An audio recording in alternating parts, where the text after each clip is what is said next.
اللي بغى يصلي لابد ما يكون متطهر من النجاسات في 3 ديال البلايص، في البدن ديالو يعني على راسو، وفي حوايجو يعني اللي غادي يصلي بهم، وفي المصلى يعني المكان اللي غادي يصلي فيه.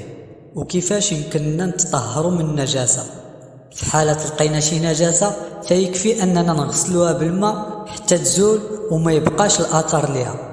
وشحال من مرة يغسل ديك البلاصة؟ الجواب بأن هذا الأمر هذا ما فيش عدد معين، يبقى يغسل الإنسان المحل المتنجس حتى يطهر، إلا في مسألة نجاسة الكلب على القول بنجاسته. فالكلب إلا مشى تشرب في شي سطيلة ولا في شي طبسيل ولا هذا خاصو يتغسل 7 ديال المرات ولاها بالتراب، لقول النبي صلى الله عليه وسلم: طهور إناء أحدكم إذا ولغ فيه الكلب أن يغسله 7 مرات أولاها بالتراب.